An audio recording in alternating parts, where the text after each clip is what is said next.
All right, the second example, we're going to go ahead and just do a line integral example of the second type. So the first type we had was given to us integral f ds. We'll do one that's broken up into dx, dy, dz beforehand so that we can kind of see those two different examples. But the approach is going to be really similar. So our problem is going to be to evaluate, and again, we're going to kind of stop partway through, but we're evaluating y dx plus x dy over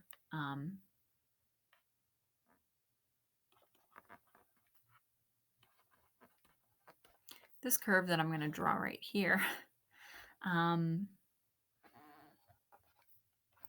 So here's xy, and we're going to start back here at the point minus 3, 3.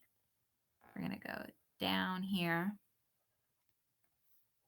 That was supposed to be a straight line. Let's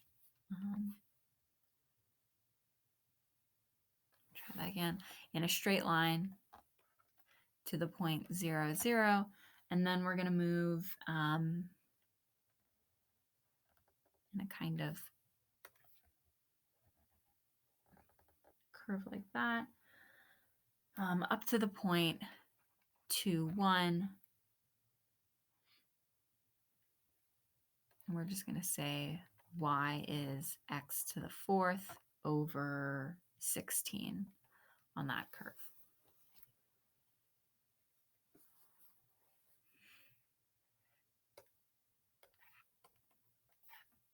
And this entire thing is our curve C.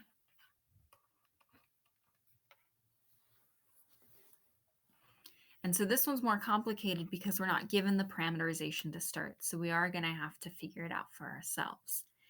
And what's going to make sense here, because the kind of rules for C's seem to change partway through, is we're going to break this up into two parts.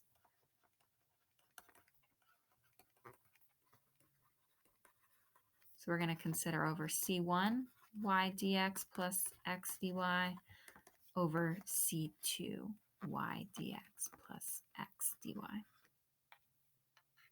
For C1 right here, the straight line part, and C2 right here, the curvy part.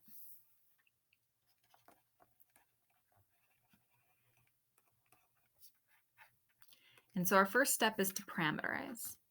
Over C1, we're looking at a line. So we start at minus 3, 3 and go down to 0, 0.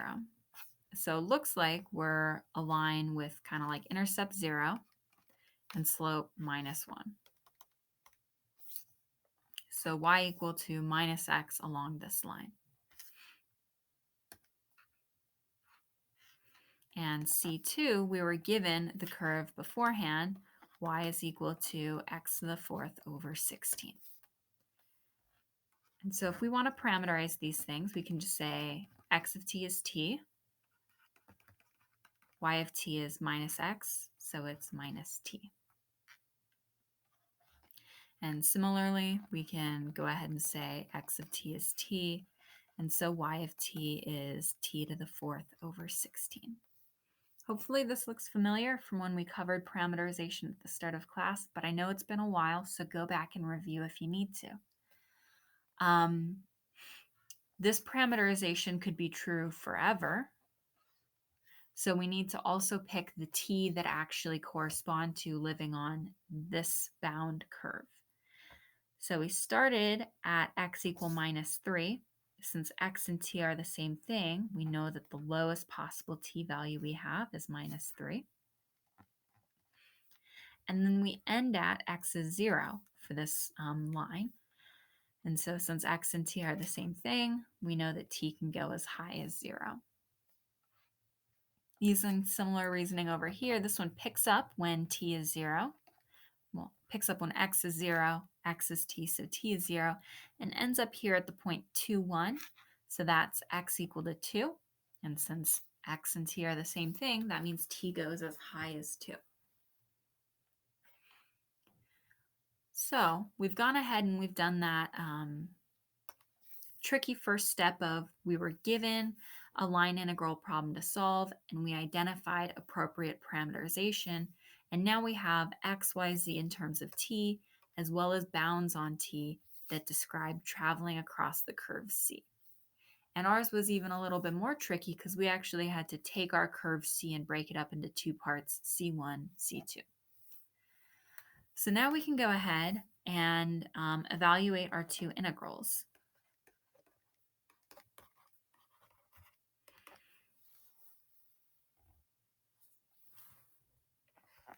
And so what we want to do, actually we'll go ahead and do this.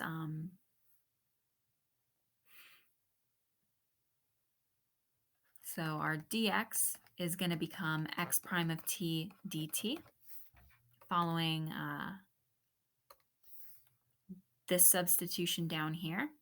I'm skipping the in your function part because it's a little easier. So I'm going to do this part first. And so our x prime of t, x is equal to t. So x prime must be 1. So dx just becomes dt. And dy is y prime of t dt. So y is equal to minus t. That means y prime is minus 1. Oops, let's get that minus sign a little better. So dy becomes minus dt. So my curve C1 y dx plus x dy is going to become integral of, I'll leave the y there for now, dx becomes dt, and I'll leave the x there for now, and dy becomes minus dt. So let's just go ahead and use some lines to show that what I did was I changed my dx to dt and my dy to minus dt according to the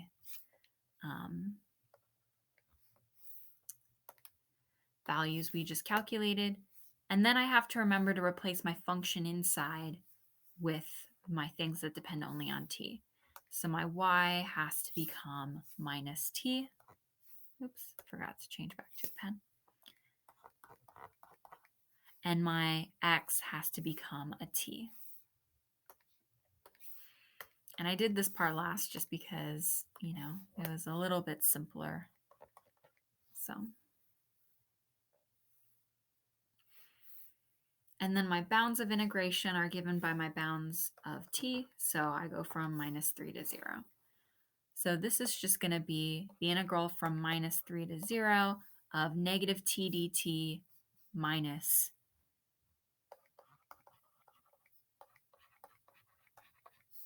t dt. So really this is just, when I add those two things together, negative 2 dt. And again, I'm not going to evaluate that because it's not really a good use of your time to see me integrate a constant function. So setting up the second part, integral of c2 y dx plus x dy. I'm going to remind us over here what our function was. I think it was x equals t, y equal t to the 4th over 16, 0 less than or equal to t less than or equal to 2. Yep.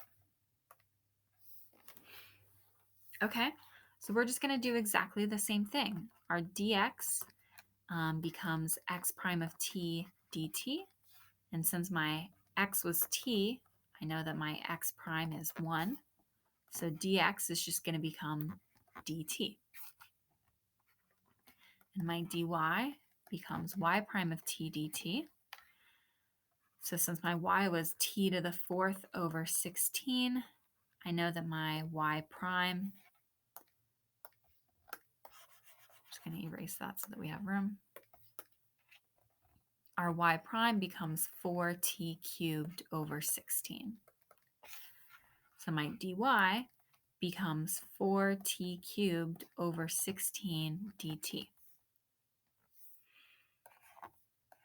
And so our substitution tells us that c2 y dx plus x dy is just an integral of placeholder y. I replace my dx with dt plus placeholder x. I replace my dy with 4t cubed over 16 dt.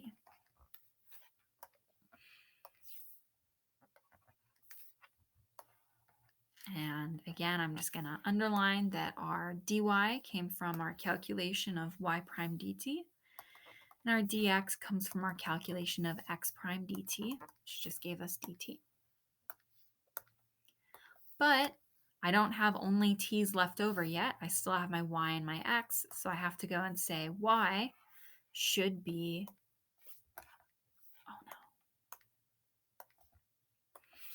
y should be given by t to the fourth over 16 from our parameterization, and x should be given by t.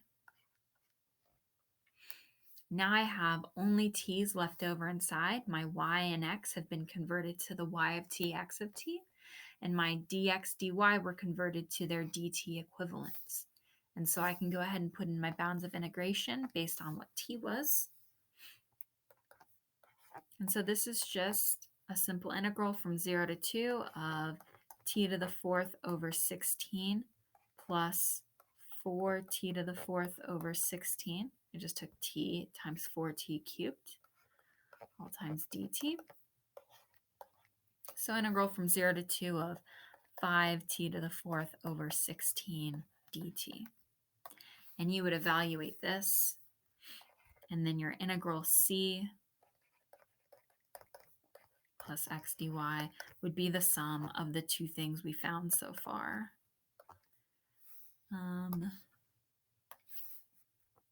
Minus 2 dt plus integral from 0 to 2, 5t to the fourth over 16 dt, which I won't calculate because it's 1D integrals, but I know that you could do that no problem.